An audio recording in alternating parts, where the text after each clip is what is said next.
Sekarang ini, Islam sedang berjihad melawan perempuan di Bangladesh. Sekitar 20.000 anggota kelompok Hefazat-e-Islam turun ke jalan di Dhaka. Mereka menuntut agar Komisi Reformasi Urusan Perempuan dibubarkan, lalu diganti dengan komisi baru berisi ulama dan perempuan Muslim. Kenapa Islam menuntut hal ini? Karena perempuan Bangladesh membuat usulan reformasi yang isinya antara lain kriminalisasi pemerkosaan dalam pernikahan, kesetaraan hak bagi semua perempuan tanpa diskriminasi agama, suku, atau kelas, hak waris, hak sebagai orang tua, dan representasi politik bagi perempuan, perlindungan pekerja seks, pendidikan, dan pengembangan keterampilan bagi perempuan, masyarakat bebas kekerasan berbasis gender. Kelompok Islam berkata, laki-laki dan perempuan tidak akan pernah setara.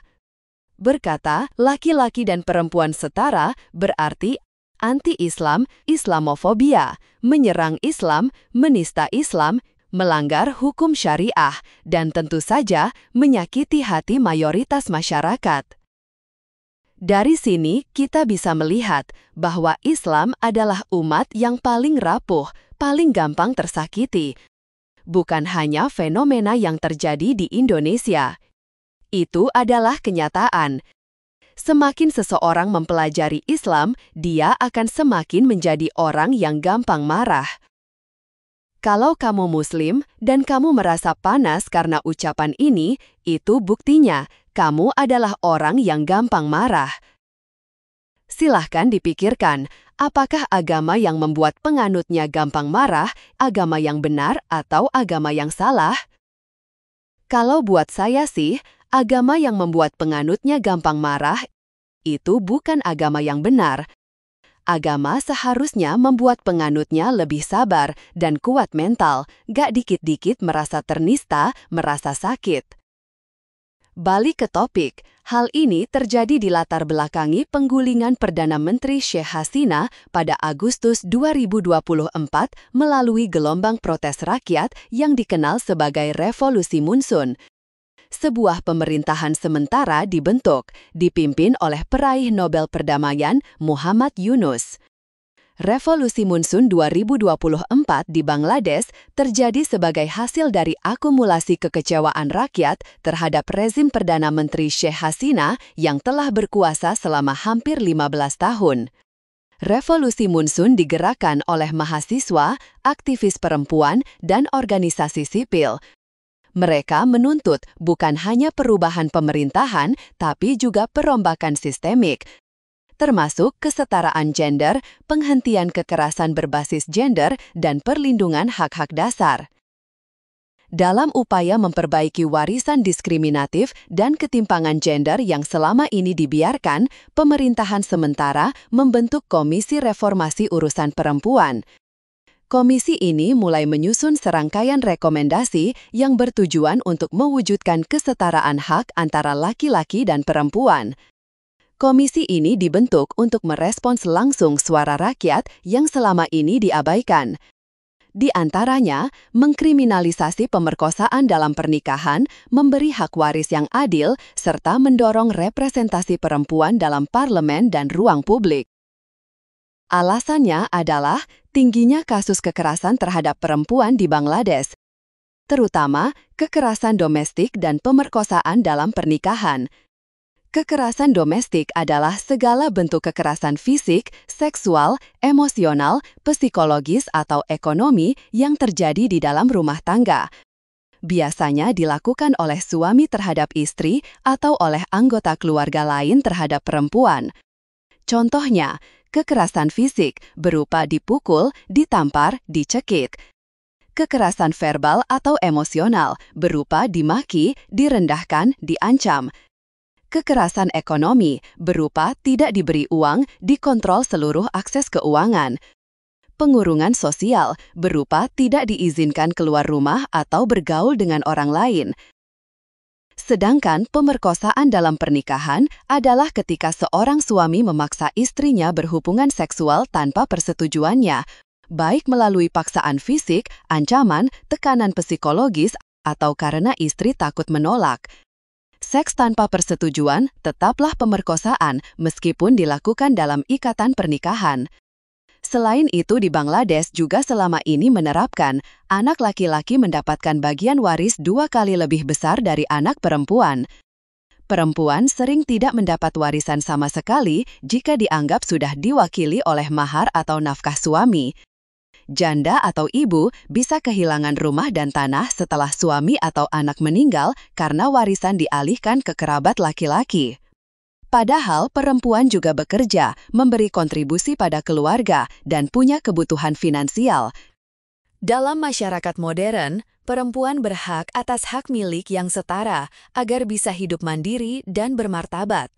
Oleh karena itu, Komisi Reformasi Urusan Perempuan mengusulkan menerapkan hukum waris tunggal yang tidak diskriminatif berdasarkan gender, memberi bagian warisan yang setara kepada anak laki-laki dan perempuan, menjamin hak properti bagi perempuan dalam segala situasi, termasuk sebagai janda atau ibu tunggal.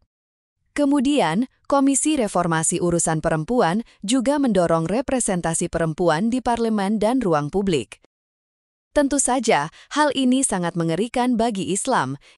Islam terancam karena semua yang diusulkan itu memang menghantam hukum syariat. Jika usulan reformasi ini dijalankan, berarti syariat Islam dibuang. Nanti Allah Subhanahu wa Ta'ala marah kan?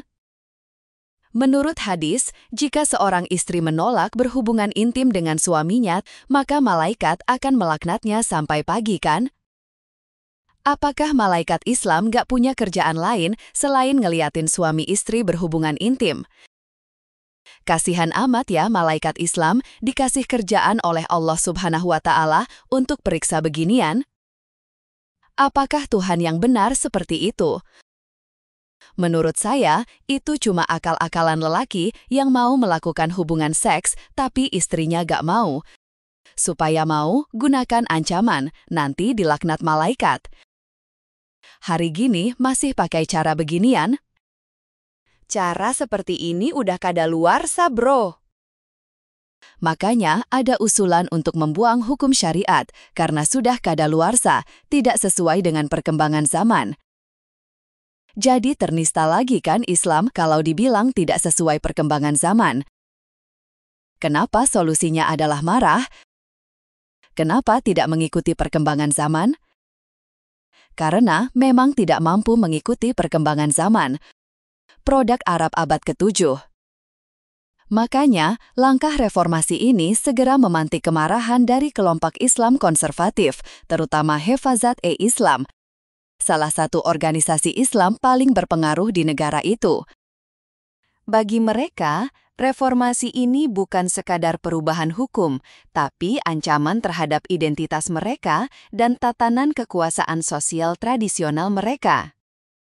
Banyak dari masa aksi adalah guru dan murid dari Madrasah Qaumi, lembaga pendidikan Islam non-pemerintah yang semakin berpengaruh sejak kejatuhan Hasinah. Sementara kekuatan Islamis tumbuh, kaum minoritas dan kelompok progresif mulai merasa terintimidasi. Ini adalah benturan dua visi tentang masa depan Bangladesh. Di satu sisi, sebuah upaya menuju demokrasi yang lebih inklusif dan setara. Di sisi lain, kekuatan konservatif yang ingin mengembalikan dominasi norma-norma syariat dalam struktur negara. Konstitusi Bangladesh sendiri sebenarnya menjunjung tinggi demokrasi dan sekularisme. Namun, tekanan kelompok Islamis semakin mengerus komitmen itu. Bahkan menuntut agar konstitusi mengakui kepercayaan penuh kepada Allah Subhanahu wa Ta'ala sebagai prinsip utama negara. Reformasi hak perempuan menjadi ujian serius bagi pemerintahan sementara. Apakah mereka akan bertahan pada janji untuk membela keadilan dan kesetaraan, ataukah akan menyerah pada tekanan jalanan dan populisme religius? Bangladesh kini berdiri di titik genting. Perjuangan hak perempuan bukan hanya soal hukum, tapi tentang arah sejarah sebuah bangsa. Apakah akan terus maju menuju keadilan sosial atau kembali mundur ke dalam bayang-bayang konservatisme yang menolak perubahan? Apakah kamu pernah mendengar ada orang yang berkata, Islam sangat menghormati perempuan? Ya, itu mungkin sangat menghormati menurut Islam sendiri, tetapi menurut orang lain, tidak. Menurut orang lain, Islam sangat merendahkan perempuan, bahkan seperti tidak menganggapnya sebagai manusia. Suka memukul perempuan, suka memaksa berhubungan seks, suka mengurung perempuan dari lingkungan, dan lain sebagainya. Kalau kamu adalah seorang Muslim dan kamu berkata Islam tidak seperti itu, kamu salah alamat. Mungkin itu kamu yang tidak seperti itu. Tetapi Islam seperti itu. Oleh karena itu, jika kamu memang tidak seperti itu, ini saatnya kamu juga ikut menolak syariat Islam. Dan mungkin ini juga saatnya kamu mencari agama lain. Sebuah kenyataan pahit dari Bangladesh. Sebuah negeri yang baru saja sedang menapaki jalan pembaruan. Pemerintah sementara mereka membentuk Komisi Reformasi Urusan Perempuan. Isinya, usulan-usulan yang begitu mendasar, namun sangat berani di tengah budaya patriarkal yang telah lama mengakar. Mengkriminalisasi pemerkosaan dalam pernikahan, memberi hak waris yang setara, meningkatkan representasi perempuan di parlemen. Sungguh, ini adalah langkah menuju martabat dan keadilan yang seharusnya tak perlu ditawar-tawar. Tapi apa yang terjadi? Puluhan ribu orang turun ke jalan, bukan untuk membela para korban, tapi untuk menolak reformasi ini. Kelompok Hifazat-e-Islam mengaku membela Tuhan, tapi kenyataannya mereka menolak prinsip paling mendasar dari belas kasih dan keadilan, bahwa perempuan adalah manusia penuh, ciptaan Allah yang setara nilainya dengan laki-laki. Mereka teriak, laki-laki dan perempuan tidak akan pernah bisa setara.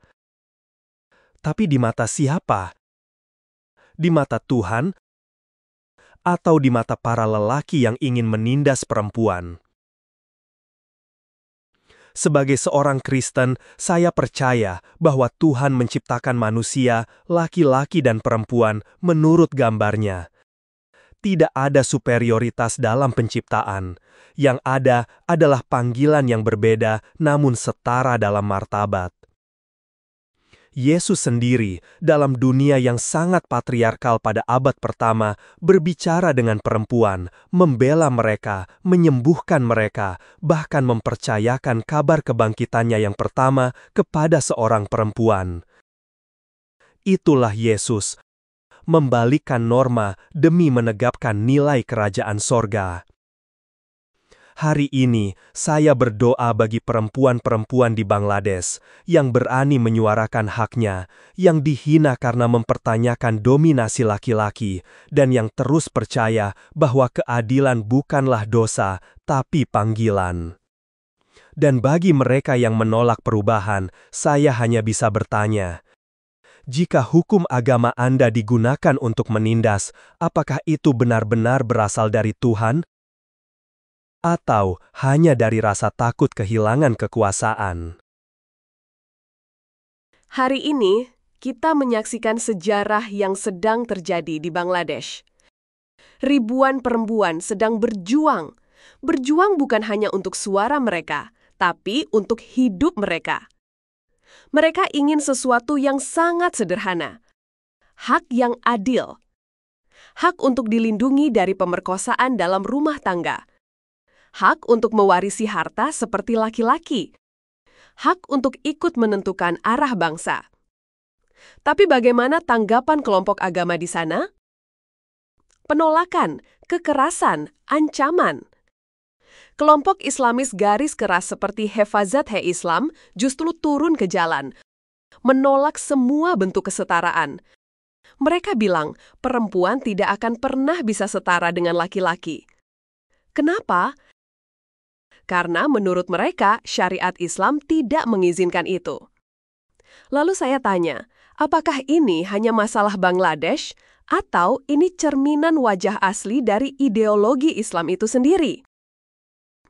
Karena, mari kita jujur, selama ini kita sering dengar, Islam menghormati perempuan, perempuan dalam Islam itu dimuliakan. Tapi, apakah itu fakta atau cuma slogan murahan yang terus diulang-ulang agar kita percaya tanpa berpikir? Mari kita lihat buktinya. Hadis Sahih Bukhari 5193. Muhammad bersabda, "Jika seorang suami mengajak istrinya ke tempat tidur dan si istri menolak, lalu ia marah semalaman, maka malaikat akan melaknat istri itu sampai pagi." Quran An-Nisa ayat 34, laki-laki adalah pemimpin atas perempuan, dan kalau si istri nusyus, boleh dipukul. Dalam fikih warisan Islam, perempuan mendapat setengah dari bagian laki-laki. Bahkan kalau dia anak tunggal perempuan, warisannya tetap dibatasi. Dan yang paling menyedihkan, pemerkosaan dalam pernikahan tidak dianggap dosa dalam syariat Islam. Karena menurut Islam, tubuh istri adalah milik suami. Apakah ini yang disebut penghormatan? Atau sebenarnya penguasaan yang dibungkus dengan dalil agama? Lalu bagaimana dengan kita di Indonesia? Saya tahu banyak Muslim yang sopan, ramah, dan penuh kasih. Tapi bukan karena mereka paham Islam, melainkan karena mereka adalah orang Indonesia yang besar di lingkungan budaya Jawa, Sunda, Toraja, Batak, yang masih punya nilai malu, rasa hormat, dan kasih terhadap sesama.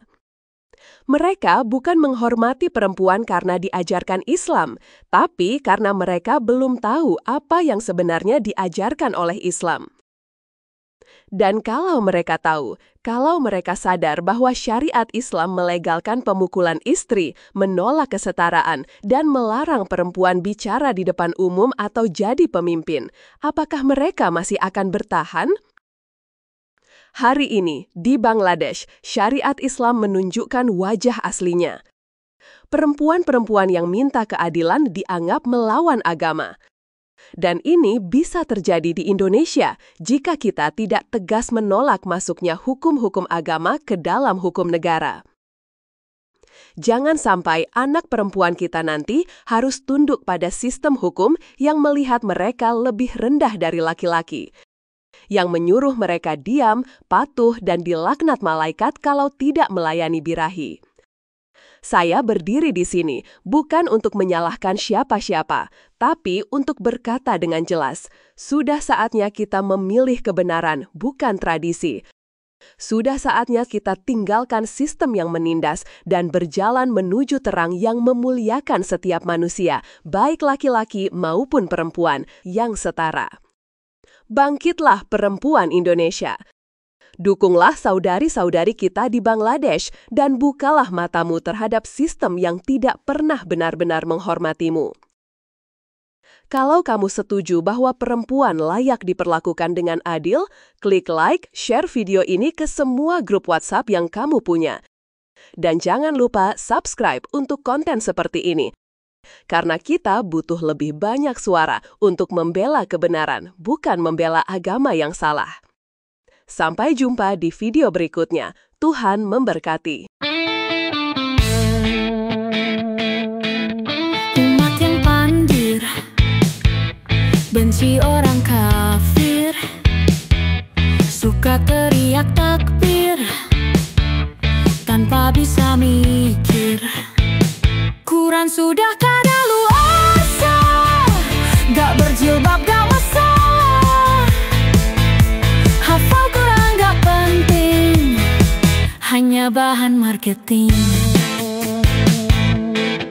Agama gampang nista, umat gampang marah. Harap masuk surga, pasti masuk neraka. Quran sudah kadaluarsa, gak berjilbab gak masalah. Hafal Quran gak penting, hanya bahan marketing.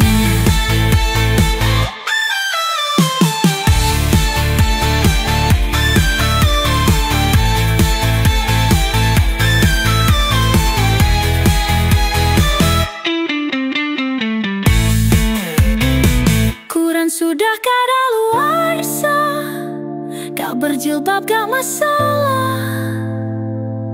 Hafal Quran gak penting, hanya bahan marketing. Quran sudah kadaluarsa,